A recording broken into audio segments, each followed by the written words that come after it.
Well, guys, we did it again. I was worried part 3 would suck, but you guys did it. Once again, you guys gave me the support to continue. Dear Lord. So, about the other few posts. I am aiming for 5 installments. I've always liked the number 5. I don't know why, just do. But anyway, that's not what I'm here for. I'm here to tell you a story. Now, this part is where things get interesting. You know, as if things weren't interesting already. Story number 1. The Meeting. This isn't going to be a story about anomalies. Sorry for the disappointment. But you guys seem interested in the Foundation and that sort of thing. So this is just a closing to that aspect. So this takes place a few years from the original story. 5 years since I've signed up to be a cop, to be exact. Including marriage. So I was getting ready to head out when my wife called me. Yeah, Sheila? We need to talk. I went over to speak to Sheila. Truthfully, we've been trying to find out secrets of the Foundation for a while. You know, espionage and all that. We've gotten better at it. But what she said shook me to the core. I got an email from someone, she muttered. What does it say? It was a file. A file? It was a file regarding my father. And it said this. Hello there. You may be wondering what this is. This is about your father, specifically his fate. Now, you may be wondering who I am. All I will say is that I'm close with the director. Who is the director? He's the one above the overseers. See, there are multiple overseers, one for each branch. Each branch is assigned to a different anomalous area, like Harmony Way or the Goatman's Bridge. But there's only one director. This director is in control of the entire facility and is the only contact with the overseer. But that's not what you're interested in, is it? No, you're interested in your father, Subject H503. He was particularly obedient, although he was only truly obedient because of the promise of his child's safety. Now, of course, this is ironic in hindsight. But the most important part is he ended up duped. See, he lived long after his disappearance. He was the subject of something important. Namely, he wasn't Class H. He was Class F. Now, the official story we give officers is there is no Class F. But why would we skip F? F is personnel that were sacrificed.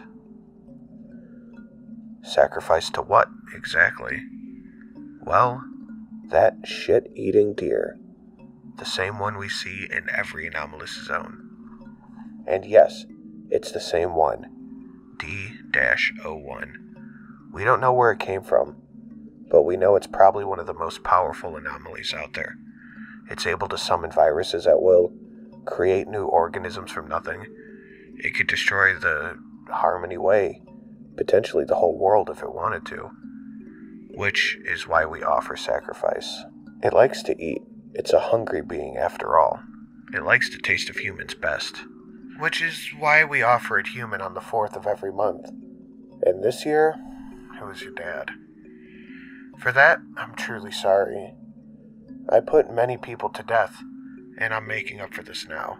Show the world what this twisted foundation is truly behind. I understand their intentions, and I was behind them for the longest time, but there is no other way. I will die from this. I have a bomb in my head that the director put in, set to explode on his will. He sees this now.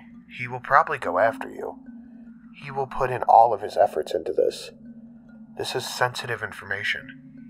Maybe I'm putting another innocent to death. But if the world knows of this, he can't kill everyone. That's all I'm saying. Goodbye. The Harmony Way Overseer. After reading that, I looked at Sheila. You okay, babe? I asked. I'm better than I ever would have been. I finally have closure. That's good. I hug her, and she yells, Careful, the baby, remember? I nod and apologize. Story 2. The Warning. Well, I suppose I'll mention an incident that happened during the same time period. So Chris and I were out and about doing our jobs, and then we saw it. It was the same doppelganger that I saw last time. Don't cast me away. I'm here to warn you. I looked at Chris in confusion. He never says this. It's always scripted. The same thing he said the first time. He says every time, Chris remarked. The doppelganger replied, I'm here to tell you, the director, he knows. He knows you snuck in and tried to get the intel, and he knows about the rituals. I'm here to say one thing. He doesn't plan to kill you. He plans to break you. He's going to kill everyone you love. Then, wait for you to find new love, so he can break you all over again, until you sacrifice yourself. He crawled away, muttering, That is all. Chris looked at me and asked, The director? Long story. I felt immediately sick to my stomach. Story number 3. Loss. This must have been one of the most terrifying incidents I've ever faced. So, we were patrolling the streets. This was our 6th year at this point. I had just gotten a call from my wife about our daughter, Cecile. I looked at Chris. We were talking about Cecile. However, we saw something. Spikes. Sharp, knife-like objects reaching from the ground, circling us. Chris yelled, What is that? I should have known this was odd. Not even Chris knew what these things were. And frankly, neither did I. We started to run from it so we could get to our cars. We got there and started to go. As we floored the pedal, we managed to get out of Harmony Way. This thing couldn't get us anymore. Well, so we thought. Suddenly, I heard a loud scream and turned over, and I saw Chris. He had a large spike through him. It reached all the way out of his mouth from the ground. It pulled him down out of the car. I tried to chase the thing, but it was gone. Chris was gone. At least I thought, but that's for later. Chapter 4. That goddamn deer. So after that incident, I got a new partner. I was experienced enough anyway. His name was Andrew, and he was fairly hot-headed and reckless. So, when we saw the deer, Andrew thought it would be a good idea to shoot it. He raised his pistol, and I put my hand on top of it and gently put his arm down.